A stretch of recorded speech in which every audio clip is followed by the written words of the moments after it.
ଦେଖିବା ଆମ ଜାତୀୟ ପଶୁ ପକ୍ଷୀ ଆଉ ଫୁଲ ଫଳ ଏସବୁ ବିଷୟରେ ଆଜି ଆମେ ଜାଣିବା। ପିଲାମାନେ କୁହ ଜାତୀୟ ପଶୁ କିଏ? ବାଘ। ଜାତୀୟ ପଶୁ କିଏ? ବାଘ। ଆଉ ଥରେ ଜାତୀୟ ପଶୁ କିଏ? ବାଘ। ଏବେ ଆମେ ଜାଣିବା ଜାତୀୟ ପକ୍ଷୀ। ଜାତୀୟ ପକ୍ଷୀ କିଏ? ମୟୂର। ଜାତୀୟ ପକ୍ଷୀ କିଏ? ମୟୂର। ଜାତୀୟ ଫଳ।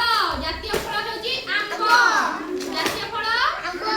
ଜୋରସେ କହିବ, ବଡ଼ ବଡ଼ ବଡ଼। ଜାତୀୟ ଫଳ ଆମ୍ବ।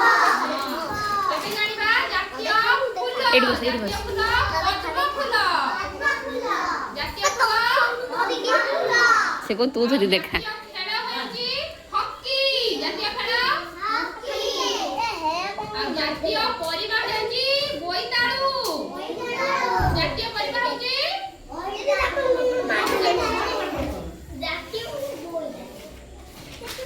ଆଉ ଜାତୀୟ ପତାକାର ନାମ?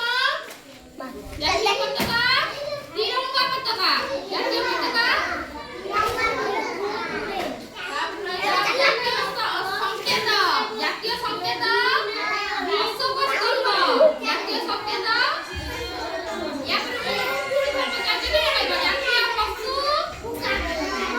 ଜାତୀୟ ପକ୍ଷୀ ଜାତୀୟ ପକ୍ଷୀ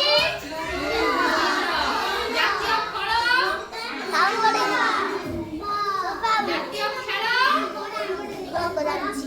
ହକି। ଜାତୀୟ ସଂକେତ ଅଶୋକ ସ୍ତମ୍ଭ। ଆଉ ଜାତୀୟ ପରିବା ଜାତୀୟ ଧ୍ୱନି ଶଙ୍ଖ ଧ୍ୱନି।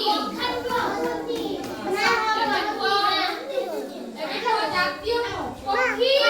ଜାତୀୟ ପକ୍ଷୀ ମୟୂର।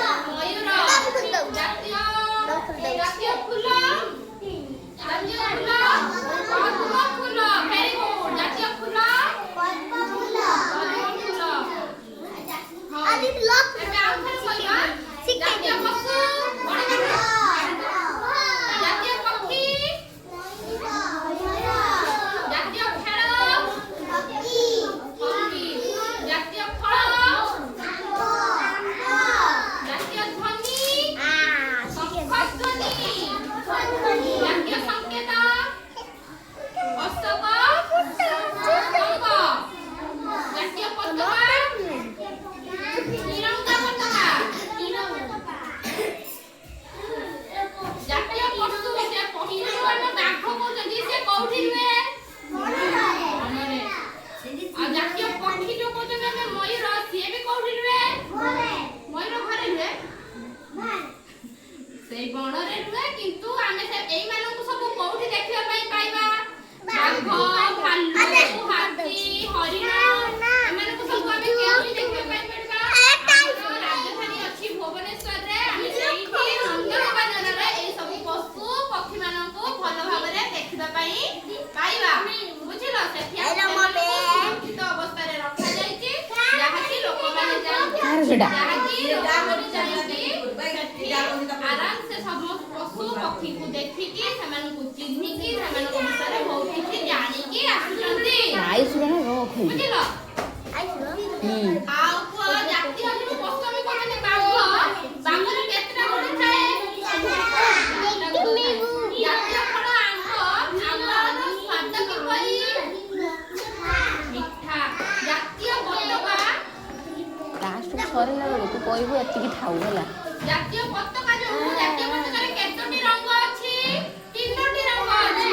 ଆଉ 5 ସେକେଣ୍ଡ। 3ଟି ରଙ୍ଗ